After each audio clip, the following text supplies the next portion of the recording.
Y a-t-il d'autres formes d'intelligence dans l'univers que la nôtre?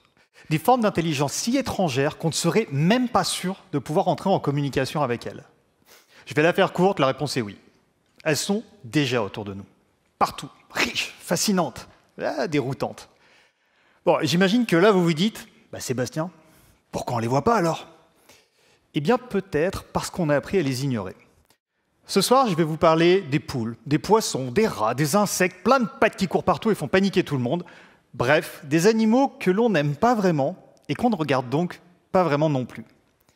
Je ne sais pas si vous avez déjà vu passer cette image avec un cochon et marqué en gros dessus « Le cochon est le 5e animal le plus intelligent du monde devant le chien ». Monsieur, j'ai une question. Comment c'est ça au juste? Et tant qu'on y est, comment on évalue l'intelligence d'un animal de manière fiable, transposable, pour pouvoir ensuite le comparer aux autres? Au début où j'ai commencé à m'intéresser à ces questions d'intelligence animale, je voulais absolument que les animaux réussissent toutes les expériences qu'on leur soumettait. Quand je voyais des résultats négatifs, je le prenais un peu comme un échec personnel, en fait, parce que je voulais prouver au monde entier qu'eux aussi sont intelligents, eux aussi sont importants et eux aussi méritent notre respect. À cette époque-là, on parlait beaucoup d'une expérience très populaire dont l'objectif est d'évaluer si un animal possède une conscience de soi. Alors, cette expérience s'appelle le test du miroir. Comment ça fonctionne? On prend un sujet qui n'a jamais vu de miroir de sa vie.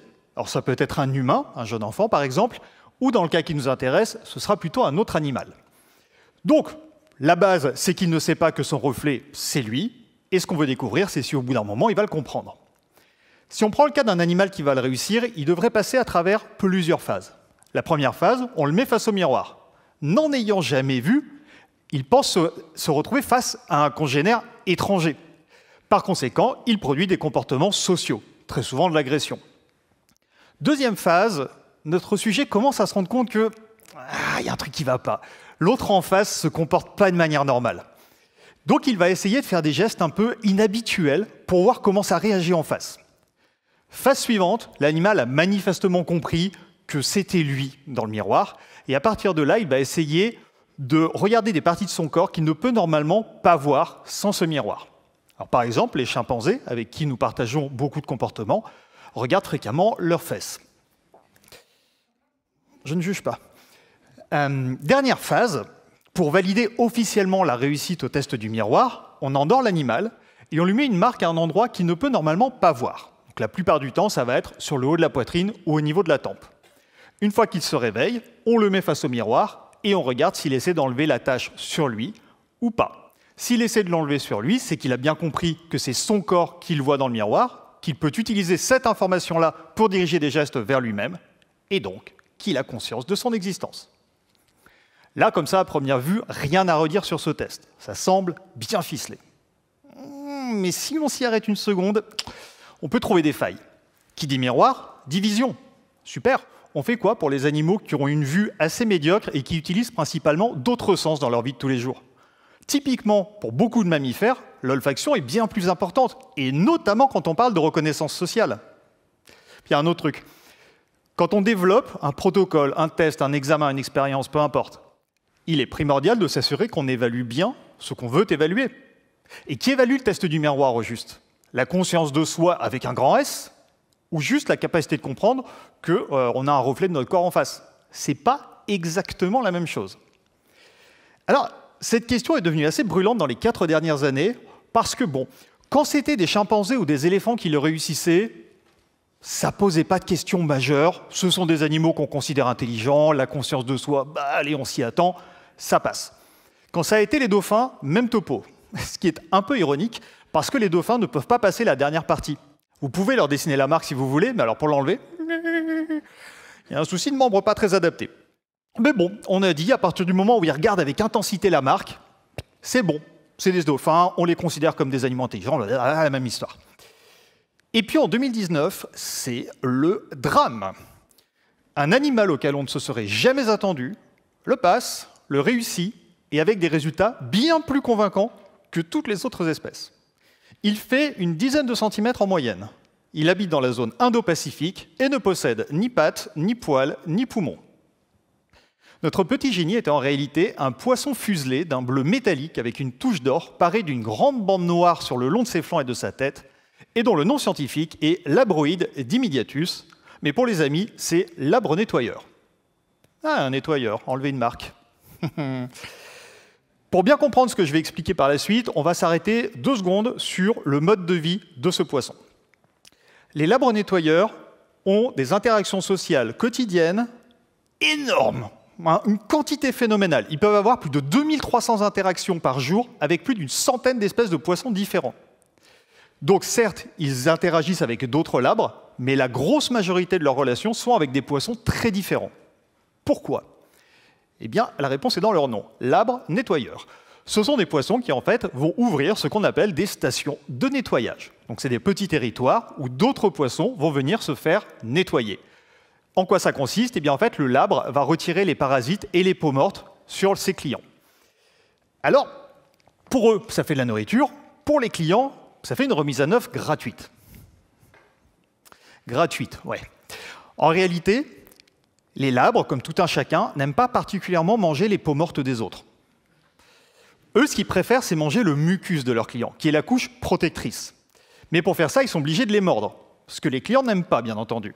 C'est un comportement qu'on appelle de la triche. Et en réalité, dans ces stations de nettoyage, on est dans une économie de marché d'une complexité que vous n'imaginez pas. Par exemple, les poissons connaissent, donc les labres connaissent très bien leurs clients. Ils ne vont jamais mordre un prédateur. Parce que si vous mordez un prédateur, lui peut faire mieux. Ensuite, quand vous êtes un poisson client et que vous arrivez à votre station de nettoyage pour vous faire nettoyer, peut-être qu'il y a déjà du monde. Donc, 2 possibilités.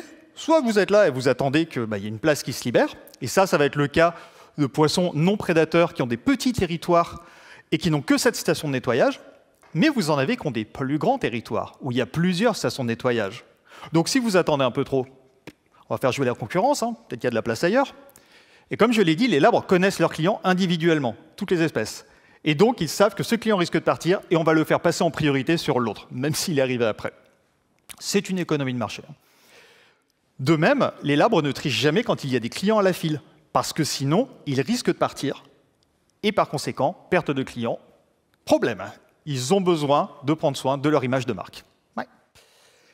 Et en tant que bons nettoyeurs, ils ont aussi un comportement pour se nettoyer tout seuls. Ils se frottent sur le gravier ou sur le substrat du sol. Et ben voilà un comportement parfait pour le test du miroir. Vous connaissez déjà la suite, on leur a présenté, ils l'ont réussi, et ils ont choqué tout le monde. Ça va même encore plus loin, parce que très récemment, on a démontré qu'ils peuvent aussi se reconnaître sur des photographies. Et qu'à l'instar des humains, ils le font en reconnaissant leur visage. Bon, évidemment, ça commence à soulever des questions sur l'intelligence des poissons, sachant que jusqu'à maintenant, vous avez rarement dû voir intelligence et poisson dans la même phrase. Mais j'ai pire, en fait. Ah oui. Ces poissons, d'une dizaine de centimètres, je le rappelle, sont capables de battre des chimpanzés sur certaines tâches cognitives. Je vous explique. J'ai 2 assiettes, une dans chaque main, une rouge avec un billet de 5 €, une bleue avec un billet de 5 € à droite. Comme on ne peut pas expliquer la règle aux animaux, il va falloir qu'ils découvrent un petit peu au hasard, par essai-erreur.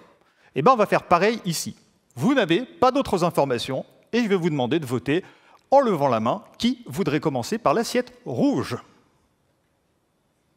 Très bien. Qui voudrait commencer par l'assiette bleue? Ok. Domination de l'assiette bleue. Très bien. Vous venez chercher les 5 € dans l'assiette bleue, vous les prenez, je retire l'assiette, et vous pouvez maintenant aller chercher les 5 € dans l'assiette rouge. Ok, parfait. Vous avez tout gagné, vous avez les 10 €. J'enlève les 2 assiettes, je les ramène à nouveau avec 5 €. Alors, il y en a probablement certains et certaines d'entre vous qui vont vouloir rester sur la stratégie qui gagne, et c'est respectable. D'autres vont peut-être se dire, on va essayer l'autre du coup maintenant. Alors, prenons ce cas. On va chercher la rouge. Vous prenez les 5 €, et avant que vous n'ayez le temps de réagir, je retire la bleue. Par conséquent, ce qu'il faut comprendre, c'est qu'au bout d'un moment, la bleue est une assiette temporaire qui sera retirée dès que 5 € ont été pris. La rouge, elle, sera toujours disponible. Par conséquent, si vous voulez le maximum de la récompense à chaque fois, il faut commencer par la bleue, puis la rouge. Et éventuellement, ça vous rappelle une histoire de clients qui partiraient plutôt que les autres. Et donc, dans cette situation, les labres nettoyeurs comprennent bien plus vite que les chimpanzés et les orang-outans cette règle. Mais les scientifiques ont voulu voir à quel point ces poissons sont flexibles sur ce type d'apprentissage. Et donc, subitement, sans prévenir personne, ils inversent la règle. C'est-à-dire que l'assiette bleue devient l'assiette toujours disponible, et l'assiette rouge devient l'assiette temporaire. Il faut vraiment réaliser à quel point c'est compliqué, parce que ça veut dire que les animaux doivent accepter que la règle qu'ils ont apprise n'est plus valide, passer la frustration de dire « vous vous foutez de moi ou quoi ?»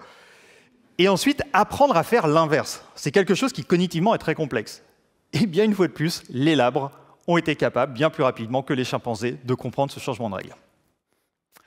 Bon, on a un problème là. Comment on explique que des poissons peuvent faire mieux que des chimpanzés sur certaines tâches cognitives? On peut trouver un élément de réponse dans la façon dont les labres se comportent quand les assiettes reviennent, après une réponse négative. Quand l'assiette revient après une réponse négative, le labre lui procure des massages avec les nageoires. Oui, il masse les assiettes. En fait, on sait que ce comportement de massage, c'est un comportement social typique qui sert d'apaisement et de réconciliation avec des clients quand quelque chose s'est mal passé. Donc qu'est-ce que ça veut dire que les labres massent les assiettes? Eh bien que pour eux, la relation sociale et l'alimentation, c'est une et même chose. Contrairement aux chimpanzés où c'est des choses qui vont être beaucoup plus séparées. Donc pour eux, on peut imaginer que les conséquences d'un échec à ce test seraient plus lourdes que les chimpanzés, parce que ça voudrait dire qu'ils risquent de perdre un client définitivement. Et là, on met le doigt sur un truc absolument primordial. L'intelligence n'est pas quelque chose qui arrive de nulle part, comme ça. Si des animaux développent des capacités mentales plus ou moins complexes dans différents domaines, c'est parce que leur contexte environnemental ou social a favorisé l'évolution de ce type de compétences.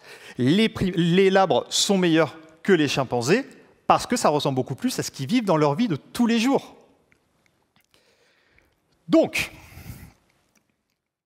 il est vraiment important de poser des questions aux animaux qui soient pertinentes pour eux.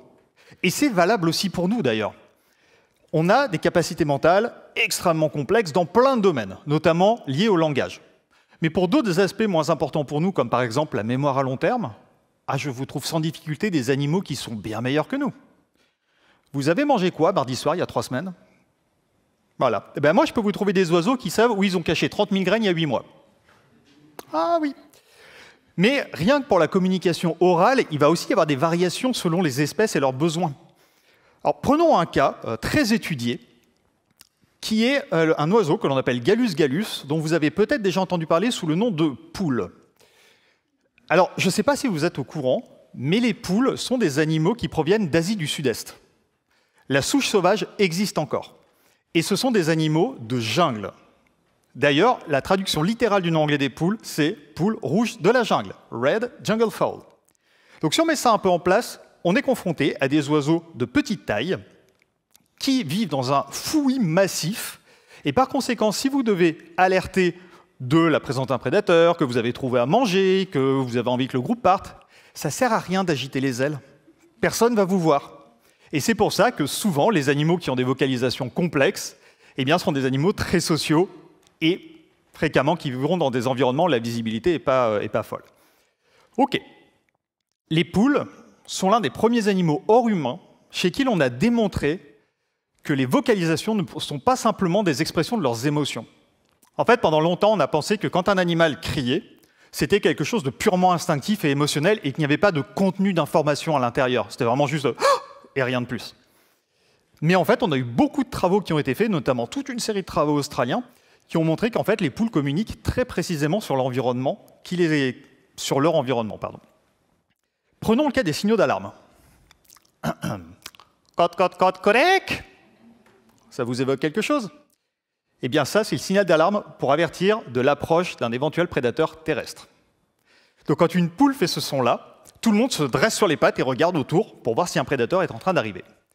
Il existe un autre son qui est beaucoup plus strident, donc je vais vous l'épargner, qui lui sert à alerter de l'arrivée d'un prédateur aérien. Et encore une fois, ces vocalisations ne sont pas instinctives et immuables. Si un coq fait ce son-là, tout le monde va l'entendre, s'aplatir au sol et se coucher. Mais le son va varier selon la taille du prédateur, la vitesse du prédateur, mais aussi le contexte social. C'est-à-dire que si le coq est tout seul, il ne va pas crier. Parce que sinon, le prédateur, il va faire « Hey !» De même, si jamais il y a une de ses poules préférées dans le coin, à ce moment-là, le coq va dire « Oh là, attention, il y a un prédateur, va te planquer ». Si lui est proche d'un abri, il va d'autant plus le faire souvent et le faire durer longtemps. Puis alors, si lui est déjà à l'abri et qu'il y a un rival qui est à découvert, ah bah là, il envoie la fanfare. Hein. Parce que si au passage, vous pouvez vous débarrasser d'un concurrent, aujourd'hui, on a identifié une trentaine de sons différents chez les poules. Et je pourrais tenir des heures sur la capacité des rats à évaluer ce qu'ils savent et ce qu'ils ne savent pas, et ensuite de choisir de répondre à un test ou pas selon la confiance qu'ils ont dans leur réponse. Ou même des capacités des abeilles que vous n'imaginez même pas. Elles sont capables de prouesses logico-mathématiques ahurissantes. Elles sont capables de faire des additions et des soustractions de tête. Aujourd'hui, la conscience des insectes est un sujet qui est sur la table de certains des plus grands laboratoires de recherche du monde. Bon, que tirer de tout ça? Revenons un peu en arrière sur notre cochon et le test du miroir. Le cochon a un excellent odorat, redoutable. Mais alors, la vision. Par conséquent, leur demander de se reconnaître avec précision dans un miroir, c'est pas le plan de l'année. À ma connaissance, ils n'ont pas été testés vraiment sur le vrai protocole. Mais s'ils l'étaient et qu'ils échouaient, est-ce que ça nous dirait que les cochons sont idiots? Non, ça nous dirait que les cochons appréhendent le monde différemment. Le test du miroir est basé sur la vision qui est très importante pour nous, mais beaucoup moins pour eux. La réussite ou l'échec d'un animal à un test ne signifie pas qu'il est intelligent ou idiot, en tout cas pas nécessairement.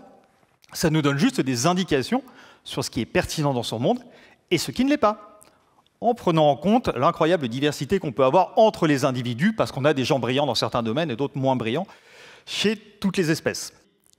Il existe dans le monde une immense variété d'habitats, de défis à relever, de phénomènes à comprendre et à interpréter, et tous les animaux doivent y faire face. Il n'est donc pas étonnant de se rendre compte que certaines espèces ont des modes de vie, des perceptions sensorielles, des façons de réfléchir très éloignées des nôtres. Le monde dans lequel elles vivent n'a que peu, voire aucun rapport avec celui dans lequel vivent les humains. Nous ne percevons pas la réalité de manière objective, mais subjective. Elle est filtrée à travers les limites de nos perceptions sensorielles, elle-même traitée par un cerveau humain. On ne peut pas s'extraire de notre propre point de vue. Il existe une infinité d'univers qui se superposent et se chevauchent plus ou moins sur un même endroit, notre Terre. Il existe une infinité d'intelligences riches, complexes, dont la plupart nous sont encore inconnus, et le peu qu'on a découvert est tout bonnement ahurissant. En grandissant, on apprend à aimer certains animaux, en détester d'autres, puis à la longue, on finit par en ignorer l'écrasante majorité. On ne daigne pas leur accorder d'importance face aux intérêts humains. Si des animaux nous intéressent, on les utilise. S'ils nous dérangent, on les tue.